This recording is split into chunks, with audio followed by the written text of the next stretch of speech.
Armadura de Deus. Aprenda a usar os 6 elementos da armadura. Seguir Jesus é uma batalha. A luta não acaba quando você se converte. Os verdadeiros inimigos são espirituais, as forças dos inimigos que querem destruir o povo de Deus. Os chamados crentes. A armadura que Deus nos deu. Estamos participando de uma batalha espiritual. Todos os crentes se encontram sujeitos aos ataques de Satanás, porque não estamos mais do lado do inimigo. Portanto, Paulo nos diz que devemos usar todas as peças da armadura divina para resistirmos a esses ataques e permanecermos firmes em Deus. Mas você não está sozinho nessa luta. Jesus está com você e lhe dá uma armadura espiritual que o ajuda a vencer todas as batalhas.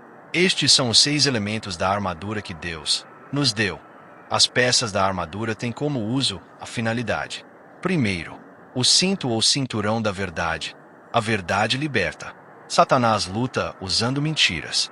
Às vezes, suas mentiras soam como verdades. Mas somente os crentes em Jesus têm as verdades de Deus que podem vencer Satanás. O cinto une a armadura. A verdade lhe une com as bênçãos de Deus. Jesus é a verdade e sua palavra é verdadeira. Segunda, a couraça da justiça. Jesus é sua justiça. A couraça protege seu coração. A justiça de Jesus lhe protege do pecado. Quando você se arrepende de seus pecados e dedica sua vida a Jesus, ele apaga a injustiça do pecado do seu coração. Satanás ataca frequentemente o nosso coração, já que ele é o centro de nossas emoções, ou seja, a nossa dignidade e a nossa confiança. Para isso, a justiça divina é a nossa armadura do corpo que protege o nosso coração e assegura a aprovação de Deus. Terceiro, o sapato da prontidão do Evangelho da Paz. Deixe que Deus guie seu caminho. Os sapatos protegem os pés. O Evangelho da Paz protege seu caminho. A vontade de proclamar o Evangelho ajuda a evitar muitos caminhos errados, porque o maior testemunho é uma vida guiada por Deus. Então, se arrependa de seus pecados e creia que Jesus lhe salvou. Procure fazer o que é certo. Satanás deseja nos convencer de que divulgar o Evangelho é uma tarefa inútil e desprezível, já que o peso desta tarefa é muito grande e que as respostas negativas serão demasiadamente difíceis de ser controladas. Mas os sapatos que Deus nos deu representam a motivação para seguir proclamando a verdadeira paz, que está disponível em Deus. Essas são as boas novas que todos precisam ouvir. Então, evite a maldade e a violência. Procure promover a paz em todas as situações. Quarta, o escudo da fé. A fé vence o inimigo. O escudo protege das setas. A fé protege dos ataques do diabo. A fé lhe ajuda a se defender das acusações, das dúvidas e das tentações do diabo. O que vemos são os ataques de Satanás sob a forma de insultos, reveses e tentações.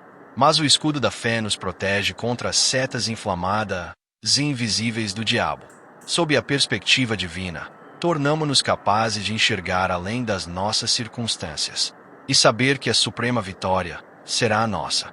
Na hora da dúvida e da tentação, escolha crer em Jesus. Procure tirar suas dúvidas para fortalecer a sua fé. Quinto, o capacete da salvação. Jesus salva. O capacete protege a cabeça. A salvação protege os pensamentos. Jesus salva da escravidão do pecado. Satanás deseja que tenhamos dúvidas a respeito de Deus e de Jesus e da salvação. O capacete protege a nossa mente para que não tenhamos dúvidas em relação à obra que Deus colocou em nossas mãos e a que Ele realizou por todos nós. Você não precisa mais viver pensando em coisas ruins que levam ao pecado. Passe mais tempo a pensar nas coisas de Deus. Rejeite os pensamentos errados e creia na salvação.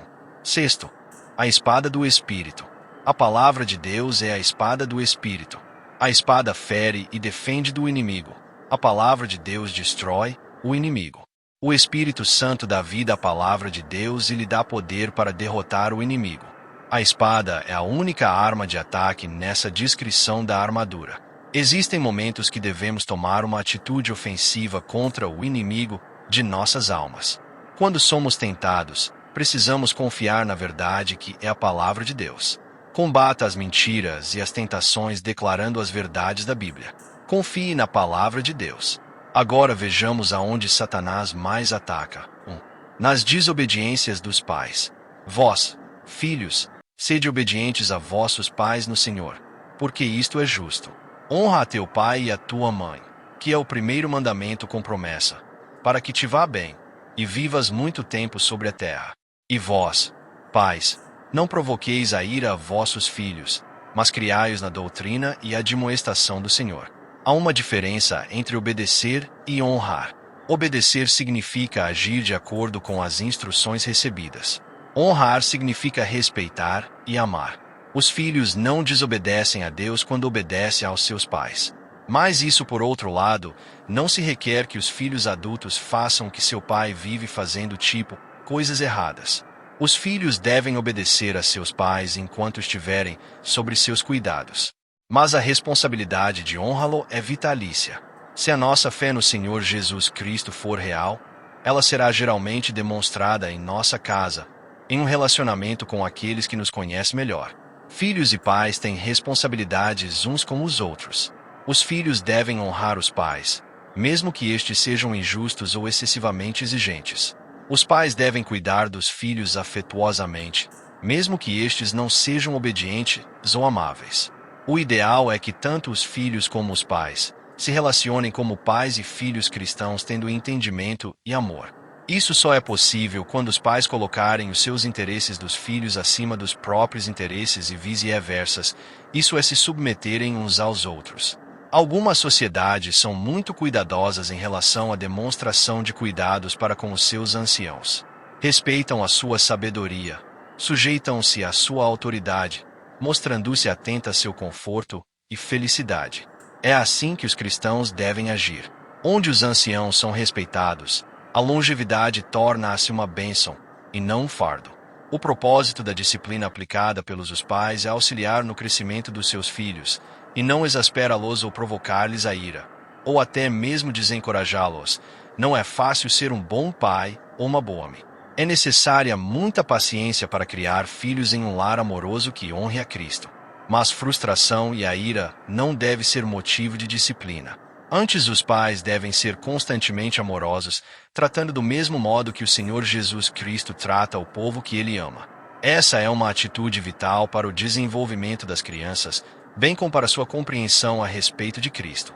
Vós, servos, obedeceis a vossos senhores segundo a carne, com temor e tremor, na sinceridade de vosso coração, como a Cristo, não servindo à vista, como para agradar aos homens, mas como servos de Cristo, fazendo de coração a vontade de Deus.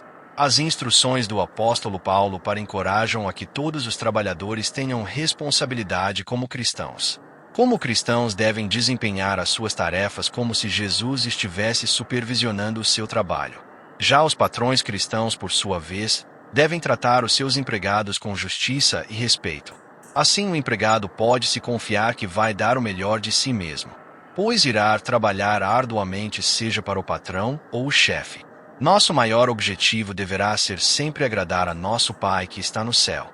Embora os cristãos possam ter níveis sociais diferentes neste mundo, somos todos iguais diante de Deus. Deus não tem filhos favoritos. Nenhum é mais importante do que os demais. Na vida cristã, lutamos contra os principados e potestades, que são poderosas forças malignas compostas por anjos caídos liderados por Satanás, que é um adversário que procura derrotar o povo de Deus. Para resistirmos aos seus ataques, deve-o sempre depender de Deus e usar cada peça da armadura que Ele nos dá. Porque não temos que lutar contra a carne e o sangue, mas, sim, contra os principados, contra as potestades, contra os príncipes das trevas deste século, contra as hostes espirituais da maldade, nos lugares celestiais. Aqueles que não são carne e sangue, são os demônios sobre os quais Satanás tem controle. Eles não são mera fantasia, são muito reais. Enfrentamos um poderoso exército cujo objetivo é derrotar a Igreja de Cristo. Pronto para a batalha. A armadura de Deus lhe dará a vitória. Por isso, vistam toda a armadura de Deus, para que possam resistir no dia mau e permanecer inabaláveis, depois de terem feito tudo. Efésios 6:13. Escrito por Pedro Alves.